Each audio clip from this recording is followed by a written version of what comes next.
Hi guys, welcome back to another cinematic mic review. Today I'm going to be doing a review of my DVD collection. Today's number 3, which is the film 21, a film that came out in 2008 by Robert Lutic.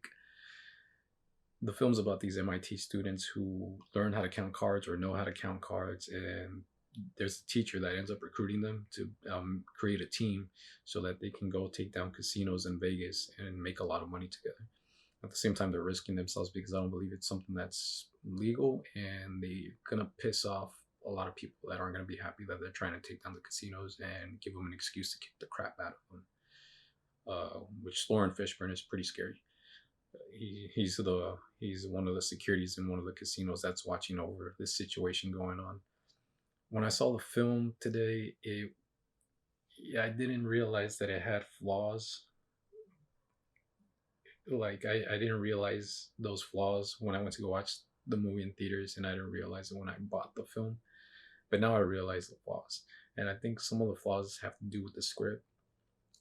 The script isn't that good with the lines that they wrote for the dialogue. It's not cringy, so that's a good part. But still, the dialogue's not good. I feel like most of the dialogue is these characters trying to throw like these impressive lines at each other, thinking that it's a smart line to say, and it's like way too much. Like you usually use like these lines like in one moment, but this whole film seems like they're just trying to throw like these epic lines at each other. On top of that, these characters in the film, when they go to take down the casinos, they have to take this persona of another person. So they get like new IDs, and they gotta pretend like they're that person. So if they're from here, they gotta pretend like they're from there. They gotta have that accent if they're from there. And when these characters take on that persona, the whole film's just them throwing out lines in the persona that they're supposed to be, which gets really freaking annoying. Like if someone's like a has to sound like a cowboy girl, she has to sound like a cowboy girl, and then she's just throwing in lines like trying to sound like someone would assume uh, a southern person would sound like. So it gets really annoying because it seems like they're just wasting time in film on that, which they should be writing dialogue about the characters and making it more better than just to waste time on throwing these lines. So that's something I did not like about the film.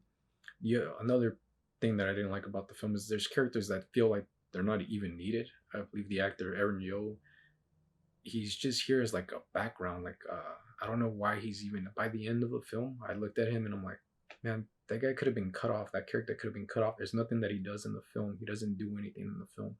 All you see this guy do throughout the film is put on his glasses, look cool, and he's just wandering around in the background stealing stuff, which I don't even know why he steals. He has all the money. They tell him that too. He has money, and I guess he has a habit for just stealing things from the hotel and stealing things from anywhere. I didn't get what the point was to that. If they could have explained a little bit better behind that, that would have been cool, but they didn't. Then they have Jim Strudge is the actor plays the character of Ben Campbell, the main character, and he ends up building an enemy with a character of Fisher.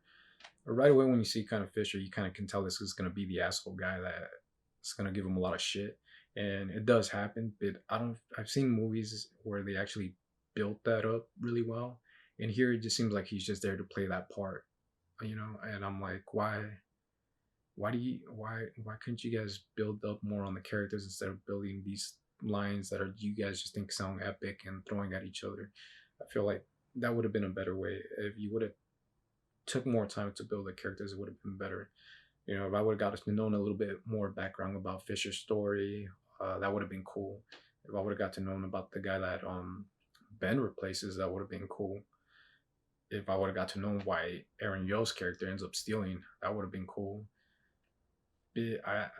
There's nothing that really impresses me that much in the writing of this film, where the characters they're not built well. The thing I did like is the relationship with Ben and his friends. One of them is played by Josh Gad. I think this is the first film I saw Josh Gad in, and then from there on he became more famous, which is pretty cool.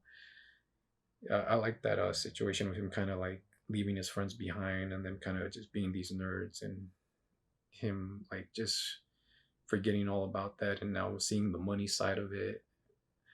So that kind of connection right there, that part's pretty cool right there. So it does have these flaws that are really kind of it just dragged for me.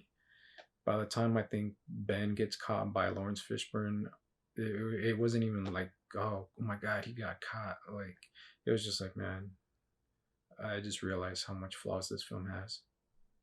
So it made me kind of sad. The other thing I want to talk about is that this whole whitewashing in Hollywood. I remember when I saw this film, I was looking up information about it, and I found out that the actual, because it's based on a true story, the actual real person that Jim Sturgis is playing, Ben Campbell, is was actually an Asian American. And I remember at the time I was thinking like, why didn't they cast an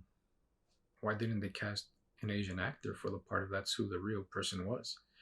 At the time I wasn't that deep into the film and didn't know much about like Hollywood whitewashing and all that. So it was kind of a little bit that I was thinking, but I didn't think that deep into it back then. Over the years I found out how Hollywood did whitewash a lot of films.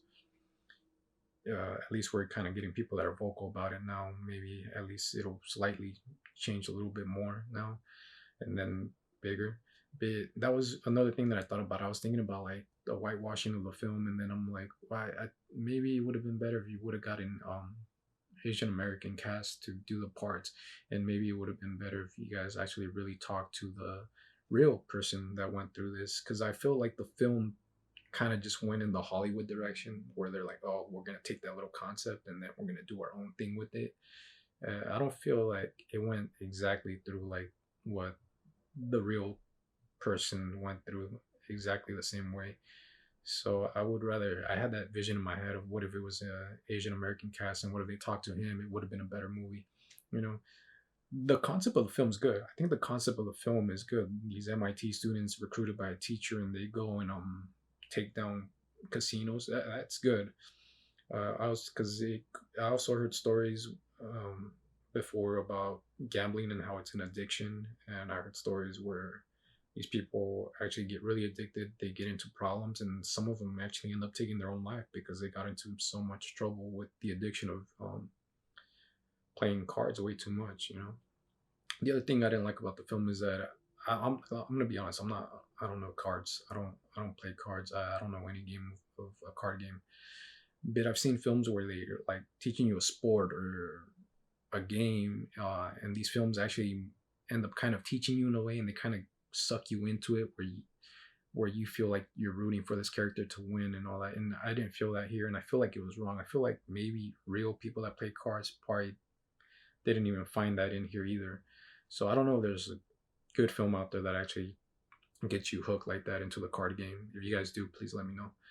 But that's something that I didn't like because I've seen films where it gets you sucked into those things, those hobbies, and it makes you feel the anxiety and all that of that hobby, and how the person that's playing it feels. So that's something that I feel that was missing from it. So as the flaws, the other thing is, even in the writing, the acting is over exaggerated. I feel by the actors sometimes it's way over exaggerating with the lines that they have. I'm not sure if it's because of the script. I have a feeling that it's not because of the script. I don't know what they told these actors, but I felt like there's a lot of over exaggerating acting in this film, which just kind of killed it for me. It has its flaws. One thing that I did like I can say is I like the score and the soundtrack that it has. That was the only thing that probably entertained me throughout the film. The other thing I want to bring up is that this movie was from a book, which was by Ben Mesrick, who also wrote The Accidental Billionaires, which was what made the film The Social Network. When I was watching this film, it actually reminded me of The Social Network, and then I remember that I remember that this was actually based off of books. I looked it up, and yes, it's Ben Mesrick did both of the books.